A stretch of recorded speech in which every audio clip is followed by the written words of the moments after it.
The next afternoon, the river looked different. Not because the river had changed, because Heidi had. Just a little. The kind of little that most people never notice, a question, a hesitation, a crack in certainty.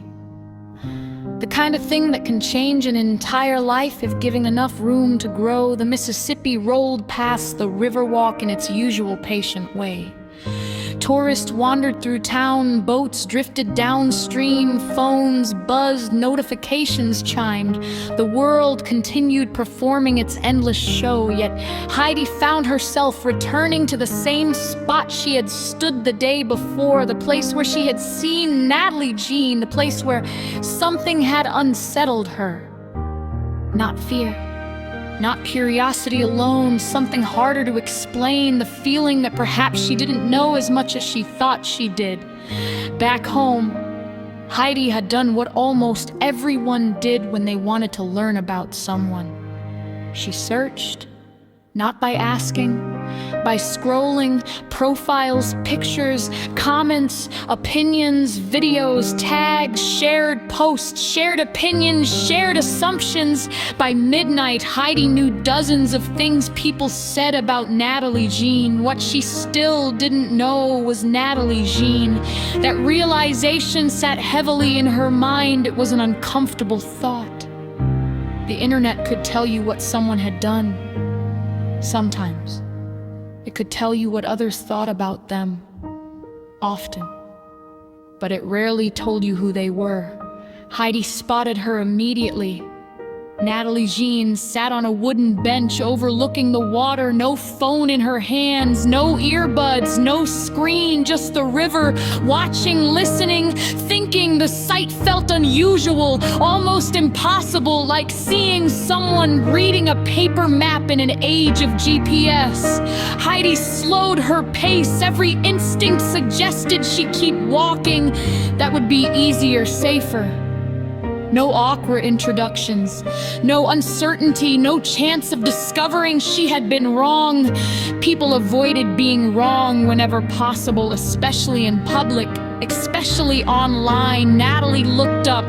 Their eyes met again. This time, neither looked away. A small smile appeared on Natalie's face. Not a dramatic smile, not a movie smile, just a human one. Simple, kind, real. You're the girl from yesterday, Natalie said. Heidi laughed nervously. I guess I am. And you're back. I guess I am. Natalie nodded toward the empty space on the bench. You're welcome to sit. For reasons she couldn't explain, Heidi did. For a moment, neither spoke. The Mississippi filled the silence. A tugboat groaned somewhere downstream. Birds crossed the sky. Wind stirred leaves overhead. The silence wasn't uncomfortable. That surprised Heidi. Most conversations today seem terrified of silence. People filled every empty space with words or videos or notifications or noise. Natalie seemed perfectly comfortable letting a moment breathe. Finally, she asked, "So what brings you back?" The honest answer arrived before Heidi could stop it. You. Natalie raised an eyebrow. Me? Heidi immediately regretted her honesty. That sounded weird. A little. Both girls laughed.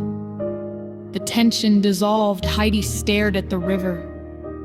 I heard things. Natalie nodded. I figured. You did? People usually hear things. Heidi looked down. Some of it wasn't very nice. No. It bothered me. Natalie glanced toward the water. It should. Heidi expected anger, bitterness, frustration. Instead, she heard something else, understanding. The response caught her off guard. Aren't you mad? Natalie thought for a moment. Sometimes, only sometimes, Natalie smiled. Being angry all the time is exhausting. The answer felt older than 16, older than most adults. Heidi hesitated, then asked, Doesn't it bother you when people assume things?" Natalie laughed softly. "It used to." "What changed?" "I realized something." "What?" Natalie picked up a small stone and tossed it gently into the river. Ripples spread across the surface. "You can't stop people from creating stories about you." The ripples widened, "but you can decide whether you live inside their story." She pointed toward the river, "or your own." The water carried the circles away. Heidi watched them disappear. Something about that answer felt important, like a sentence she would remember years later.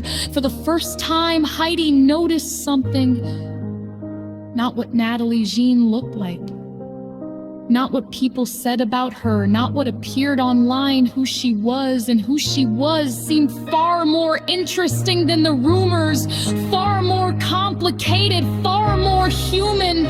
The river rolled on, steady, ancient, patient, as if it had witnessed this moment 1,000 times before. One person carrying assumptions, another carrying truth, and the long journey required to bridge the distance between them. That afternoon, Heidi learned something school had never taught her, something social media could never teach her. Understanding another person begins where assumptions end. The lesson was simple. Living it would not be, and neither girl knew it.